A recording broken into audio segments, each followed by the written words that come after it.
welcome you all for my today's presentation on the topic titled Globalization and Trade Liberalization. My presentation is divided into 4 parts. The first part deals with introduction to globalization and trade liberalization. The second part describes futures of trade policies implemented in India from 1991 to 2014. Third part deals with impact of trade policies on macroeconomic variables. The fourth part deals with the new trade policy which was introduced in 2023 and also the impact of trade policies on macroeconomic variables of Indian economy since 2014. Trade liberalization is the reverse process of protectionism. Indian economy has followed protectionistic policies till 1991, and it is the process of removing trade barriers to trade between the countries and encouraging the foreign trade. Trade liberalization can lead to a number of benefits such as after 1991 we have liberalized the trade and the government has promoted free trade. So due to free trade, the prices of various commodities and services have come down and consumers have been benefited from trade liberalization. And trade liberalization facilitated the technology transfer, and Indian firms are able to adapt latest technology from MNCs located abroad, more competitive domestic markets, and the trade liberalization allowed the countries to specialize in producing goods and services. In the second half of the 20th century, extensive trade liberalization among the richer countries was reciprocal and multilateral. Many governments reciprocated each other's liberalization decisions, and the liberalization was non-discriminatory in applying to all liberalizing trade partners. The trade liberalization was accompanied by liberalization of international capital markets and by substantial international migration, both legal and illegal, international agreements and conventions, also unified rules of conduct concerning protection of property rights, including intellectual property rights related to proprietary knowledge. The outcome of trade liberalization and integrating process is known as globalization. As far as the Government of India is concerned, in 1991, Government of India decided to reduce tariff protection as part of its economic reforms program. As I mentioned earlier, till 1991, Indian government has followed protectionistic policy. Now, in 1991, government felt to reduce the tariff protection as part of its economic reforms program. The then finance minister, Dr. Manmohan Singh, provided the rationale for government decision, arguing, time has come to expose Indian industry to competition from abroad in a phased manner. The government of India undertook trade liberalization through steep reduction in tariff. India's simple average import tariff was reduced from nearly 82% in 1990 to 56% in 1992, while its trade-weighted tariff came down from nearly 50% to 28%. The process of reduction of import tariff came to a near standstill in the second half of 1990s. Thus, in the year 2000, the average weighted tariff remained at the level of 1996, while the simple average tariff has declined marginally to 33.7%. By 2008, India's trade-weighted tariff was brought down to 6%. The simple average tariff was reduced from 34 to 12%. But actually, the trend was reversed in 2018 when weighted average tariff rose to 10.3%, while simple average applied tariff rose from 12.1% in 2008 to 17.6% in 2019. As far as the concept of globalization is concerned,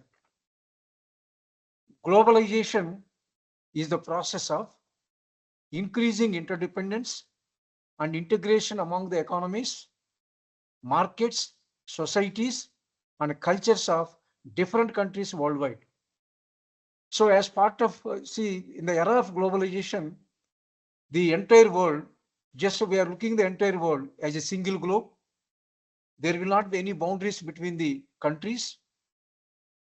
It is the process of increasing interdependence and integration among the economies, markets, societies, and cultures of different countries worldwide.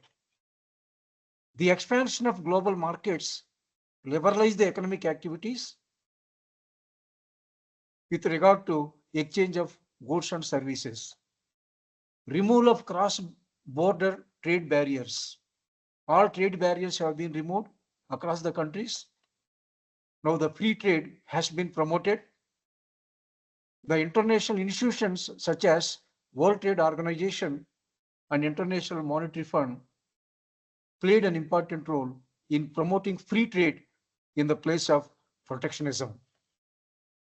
Globalization has benefited from economic policies favoring deregulation and the reduction or elimination of restrictions on international trade, foreign investment, and financial transactions. In the case of many developing countries, earlier commercial policies had an inward-looking focus, but the success of a number of newly industrialized economies like East Asia with export-led growth strategies contributed to more general adoption of industrialized policies that recognized the importance of exports in this process. The policy of trade liberalization initiated in 1992 is essentially an integral part of economic reforms, which has marked a transition to a market economy from the earlier Nehruvian model of controlled and regulated system. The process of liberalization and changes in India's trade and other policies has led to considerable change in the external sector front. So liberalization brought many changes in the foreign sector front. The new economic policy was designed to reduce administrative controls and barriers, which acted as hindrances to the free flow of exports and imports. The new economic policy of India emphasized on a liberalization of imports by cutting down the import duties drastically rather than putting a limit on imports and encouraging the exports. As part of the presentation, now I would like to focus on the futures of trade policy since the 1991. So between 91 and 2014, the trade policies have been implemented. Now I would like to focus on the futures of trade policies implemented between 1991 and 2014. Before 1991, peak tariff rate was, tariff is nothing but import duty. It was as high as 355%. It was reduced to 150% in 91-92 and 110% in 1992-93, finally reduced to 10% in 2007-8. So from this, we came to know the peak import duty has been drastically reduced from 355% to 10% by 2007-8. Number two, A large number of exports and imports used to be canalized through the public sector agencies in India. The supplementary trade policy announced by Government of India on August 13, 1991 reviewed the canalized items and decanalized 16 export items and 20 import items. Specific strategies known as Special Focus Initiative for 5 sectors such as agriculture, handicrafts, handlooms, gems and jewelry, leather, and footwear sector. The Foreign Trade Policy 2004-9 incorporated a new scheme for establishing free trade and warehousing zones. So from 2004-9 trade policy, the Government of India established free trade and warehousing zones. In free trade and warehousing zones, 100% foreign direct investment was allowed for the establishment of zones and its related infrastructure. In 2009-14 trade policy, under its focused market scheme, the Government of India has identified 26 new markets comprising 16 in Latin America and 10 in Africa and CIS countries. The Foreign Trade Policy 2015-20 links rules, procedures, and incentives for exports and imports with other initiatives such as Make in India, Digital India, and Skills India. Now, just I would like to focus on the impact of trade policies that were implemented during Manmohan Singh regime on various macroeconomic variables of the country. From just if you observe the data from 1991 to 2014, India's GDP has grown 10 times since 1991.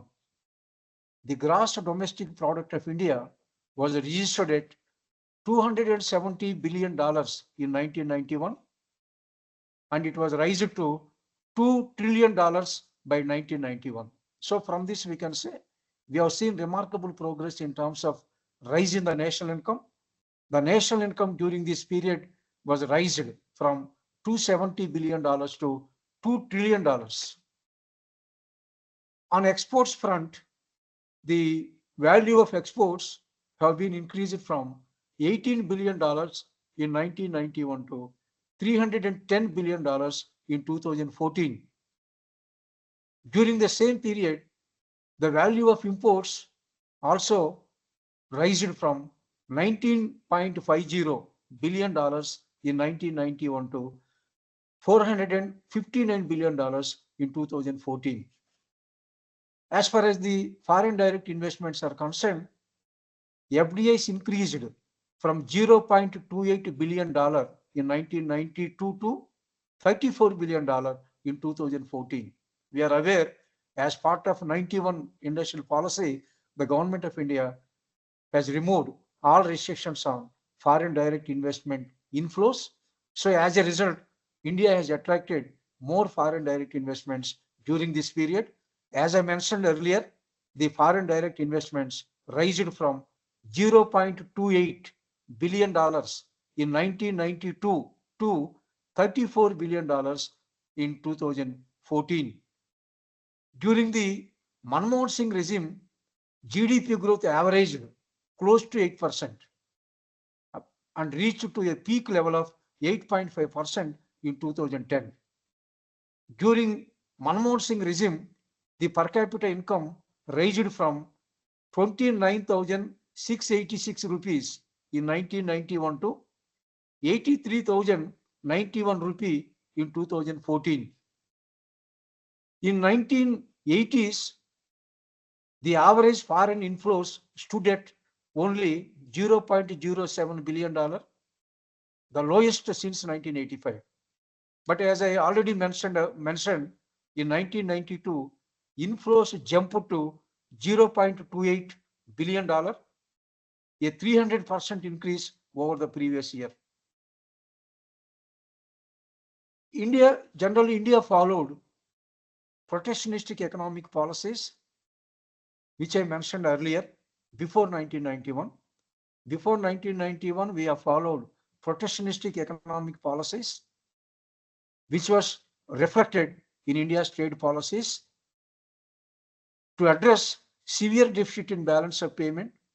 Manmohan Singh reduced the import tariff. As a result, imports have become cheaper. As because of reduction in import duties, imports have become cheaper.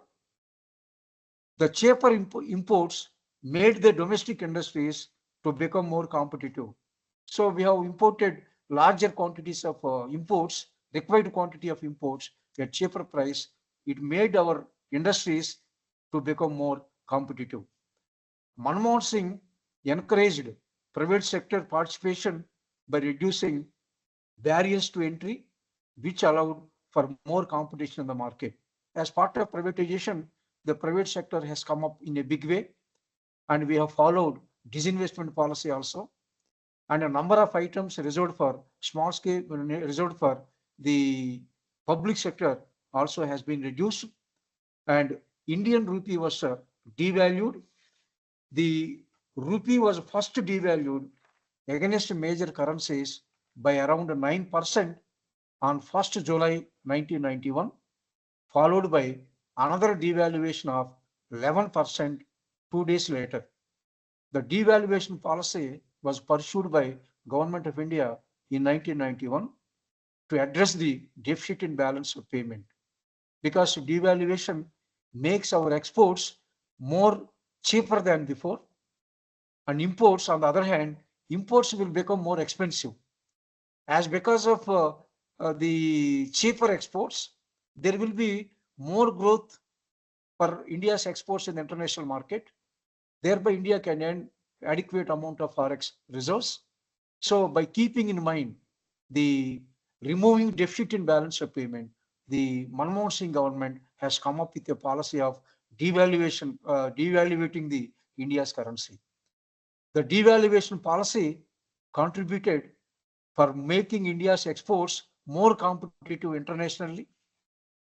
Particularly, some of the commodities such as textiles, leather, and agriculture commodities became more affordable to foreign buyers. As I mentioned earlier, the devaluation makes our exports more cheaper than before. So as a result, there was more demand for textiles, leather, and agriculture commodities after devaluation. The Manmohan Singh government also introduced full convertibility of rupee in current account. It has encouraged the Indian exporters. Thereby, we have seen remarkable progress in terms of export growth in the later years. During Manmohan Singh regime, India's Look East policy has facilitated negotiations on free trade agreements with the members of Asian countries, and comprehensive economic cooperation partnership agreement during Manmohan regime. We had comprehensive economic cooperative agreement with Singapore. We had free trade agreement with Sri Lanka, and during Manmohan Singh regime, government negotiated dozens of free trade agreements. Now, as part of my presentation, now I would like to focus on the recent trade policy that was introduced by Government of India in 2023. It covers the period from 2023 to 2028. As part of the futures of the 2023 foreign trade policy are increasing overall exports to $2 trillion by 2030. So the foreign trade policy aims at increasing overall exports to $2 trillion by 2030, making India a trade hub and making rupee a global currency.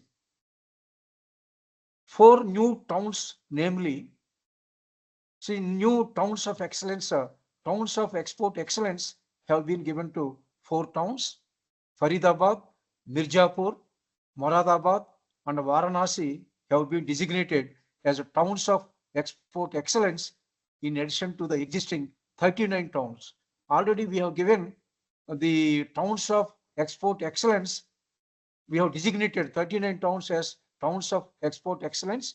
In addition to 39, in this new trade policy, 4 more towns have been identified or designated as towns of export excellence.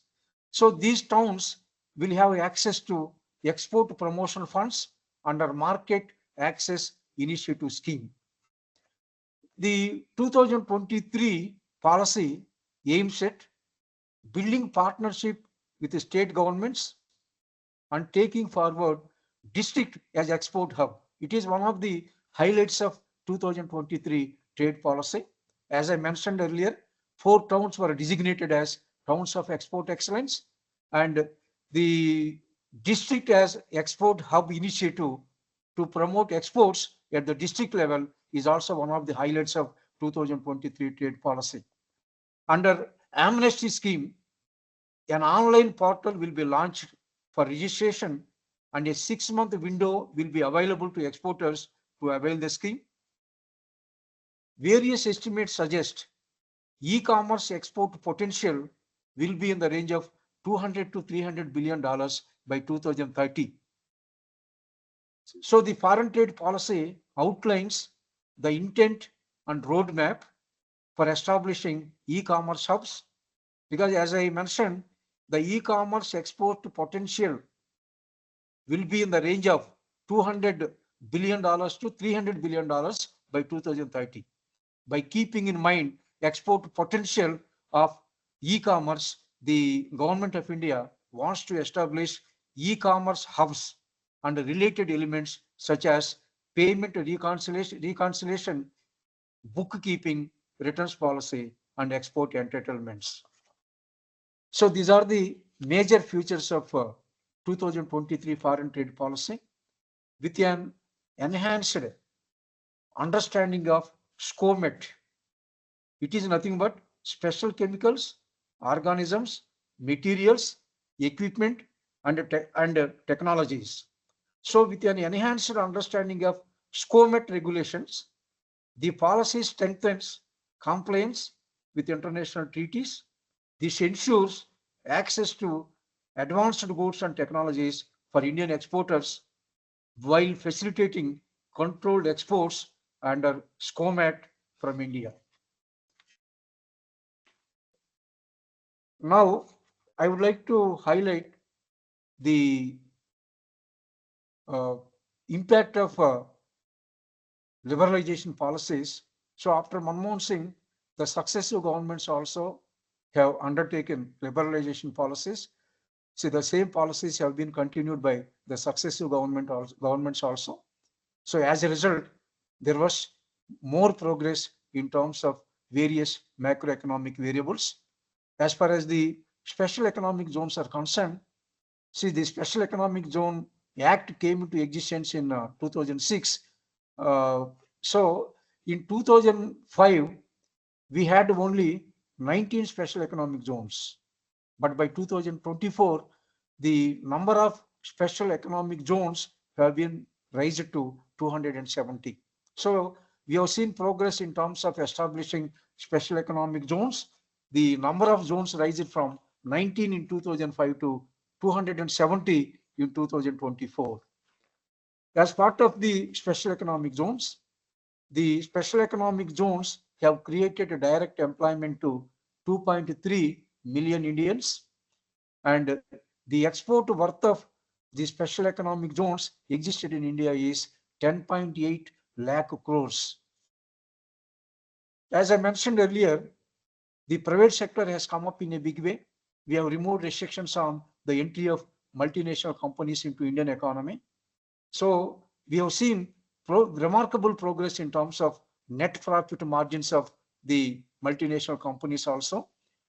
The net profit margins of 2,272 companies raised from 3.2% in 2020-21 to 4.9% in 2021-22, and then 5.9% in 2023-24. As far as the industrial growth is concerned, the industrial growth rate was 0.6% in 91-92. It has been raised to 9.4% in 94-95. In 2018-19, it was registered at 4.9%. As a whole, between 1994 and 2024, the industrial production registered an average annual rate of 5.99%. And the gross value added of industrial sector, the contribution of industrial sector to national income is also rising. The contribution of industrial sector to gross value added has reached to 25% during 2023-24. And we have also seen remarkable progress in terms of foreign direct investments. As far as the foreign direct investments are concerned, in 91-92 to 2024, for example, if you observe, in 91-92, the FDI inflows were $129 million, but increased to $2,155 million by 99-2000. So between 2000 and 2024, total foreign direct investments that we have registered reached to $1.03 trillion between April 2000 and September 2024. So as because of the easing of FDI norms and improve the ease of doing business, we are able to attract more foreign direct investment.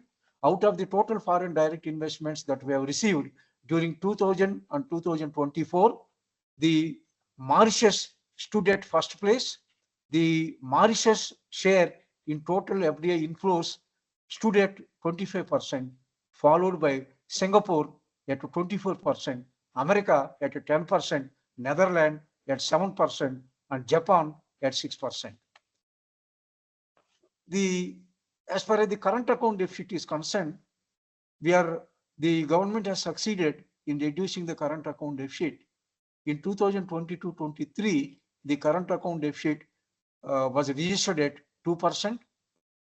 But during 2023-24, we have managed to register the current account deficit at 0.7% of GDP. Compared to the earlier years, now we are able to manage the current account deficit. It is also one of the welcome steps as part of our liberalization policies. The most important aspect which I would like to highlight is trade GDP ratio. The trade GDP ratio is an indicator of relative importance of international trade in the economy of the country. The trade GDP ratio, so it clearly reflects the dependence of the economy on international trade, dependence of economy on the international trade. So dependence of Indian economy on the international trade rises to a maximum extent. It was the trade GDP ratio was registered at 16.99% in 1991 to 45.92% in 2023.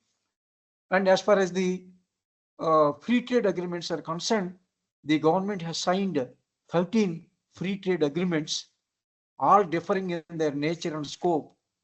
Now our partners include Japan, South Korea, and Sri Lanka, along with Association of South Asian Nations, and more recently, we had some agreements with Australia, European Free Trade Association, Mauritius, and United Arab Emirates.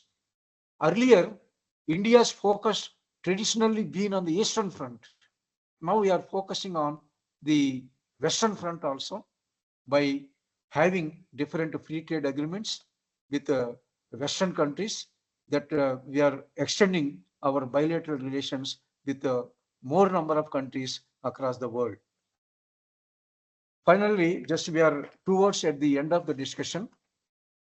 The contribution of Dr. Manmohan Singh in shaping Indian economy remains undeniable. We cannot deny contribution of Dr. Manmohan Singh in shaping the Indian economy.